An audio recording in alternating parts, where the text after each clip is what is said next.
Hello, this is Ellen from the Make Room, and today I'm going to show you how to put in a lapped zip into a dress or a skirt. So I've prepared some fabric with an opening in it to put the zip, and the seams need to be neatened on the wrong side, and I've also turned under the seam allowance onto the wrong side and pressed it.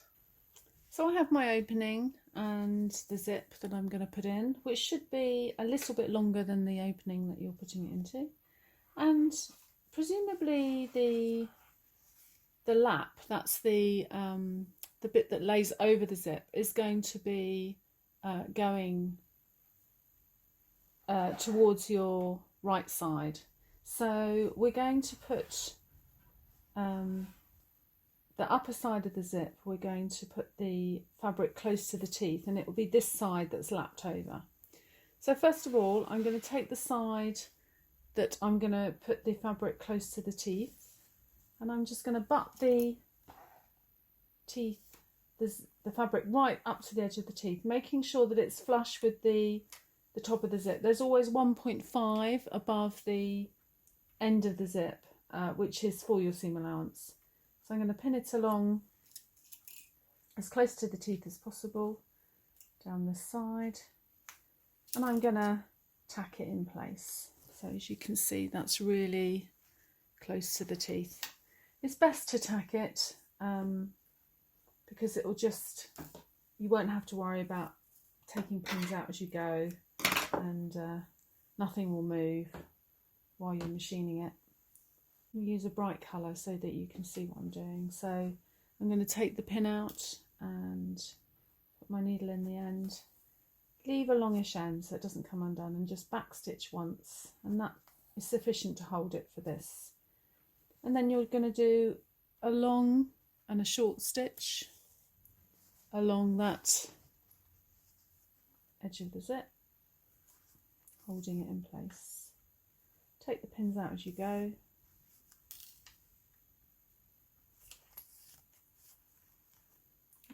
Got caught around the zip head. Okay.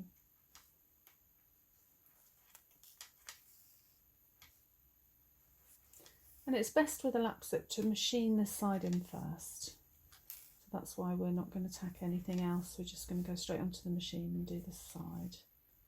And just fasten it off at the base. And just a back stitch. Leave a longish end. And then that's ready to sew. Now you're going to be using your zipper foot for this. The zipper foot looks like this. It's cut away on both sides. And this is a universal zipper foot, so it fits most machines. There's only a few machines these days that don't have universal fitments. And you'll notice that it's cut away, and there's two sides that's cut away, and that's because you want to machine down on both sides of the zip. You don't machine down along and up, because fabric can shunt and you may find that it will be twisted. So in order to put this on your machine, you just drop the other foot off with the button at the back of the shank here, and then you lower, with your pressure foot, you lower it down onto that bar on one side or the other. It doesn't matter which, we just need to see if it's correct first. So if I go now, I can see that it's not on the right side because that's for that side of the zip. So I'm just going to drop it off and move it across so that I'm on the right side. So you can see that this edge of the zip will run, edge of the foot rather, will run along the edge of the zip teeth. I'm just going to lower it down so it's as close as possible to the teeth.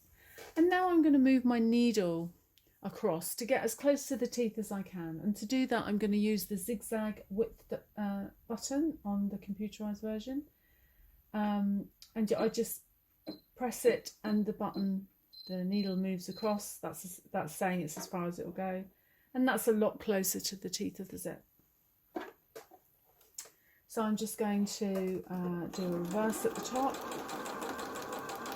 Now it might be worthwhile to put your needle down and just move the zip head out of the way while you do that top bit, and then once you've got past it, you can put your needle down and then just lift your foot up and just put the zip head out of the way again, so that you're not trying to go around that zip head. So I'm going to machine all the way down to the bottom, as close to the teeth as I can. When I get near the bottom, I'm going to have my thumb ready to reverse on the reverse button. Just reverse a little bit at the bottom and then cut threads. And that's nicely stitched. And then I'm just going to use my unpicker to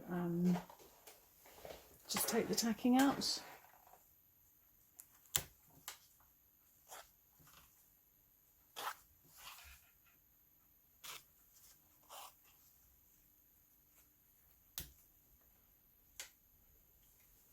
Cut off any threads.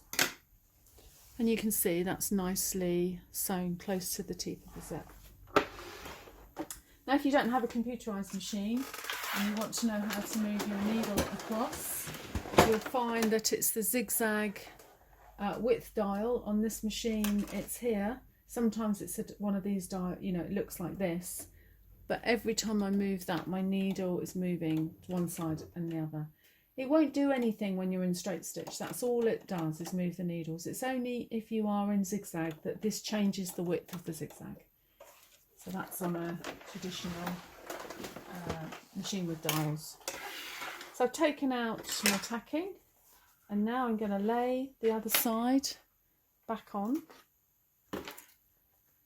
And this time I'm just going to overlap it just slightly, just to cover the stitching.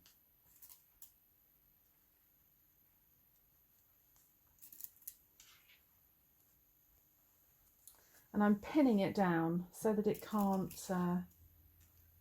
show. And then I'm finding the base of the zip, and I'm just going to put a pin to tell me that that's where the bottom of my zip is.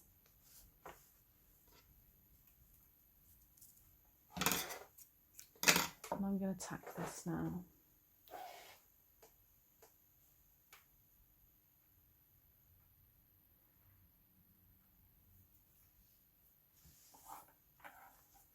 So I'm just going to tack across there so that I know that that is the base of my zip. Because you don't want to hit that metal end with your needle, because as you can see it would just break your needle.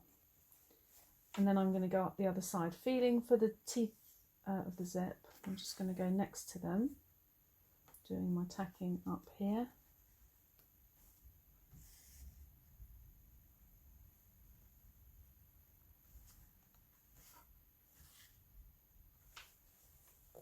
Take that pin out.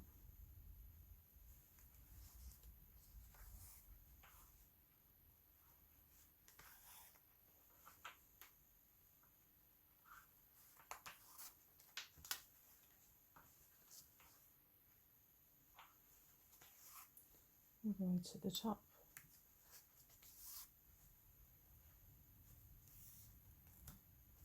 And then just fasten off. Now if you've still got some thread there, you can use this thread to go straight the way across and just close that opening up. So you're going to over sew this all the way down so that it covers the teeth, and there's no way it can open up as you're sewing.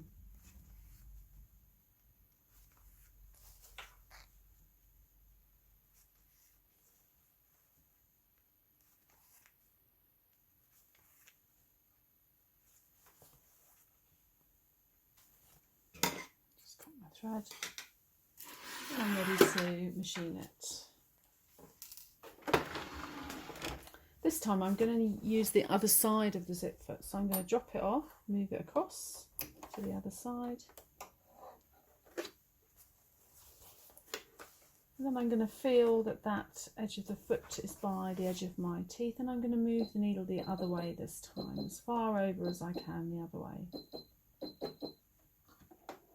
There, that's good. And then I'm going to reverse at the top.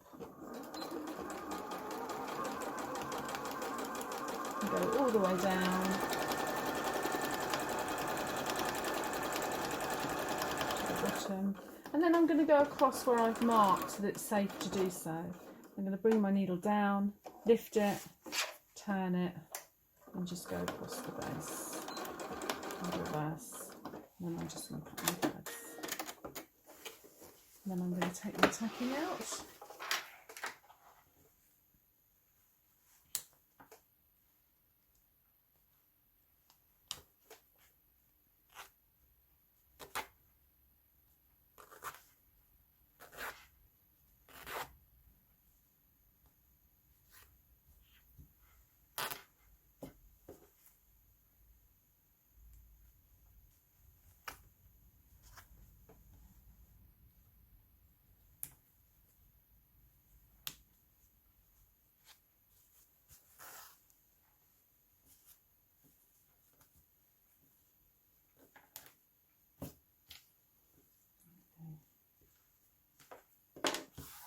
I'll give that a press, and that should be finished. And you can see that you can't see the zip at all. It's all hidden behind there. You can't see the head of the zip. It's very neat. And when that's in a dress, you wouldn't see any of the zip, but it opens and closes.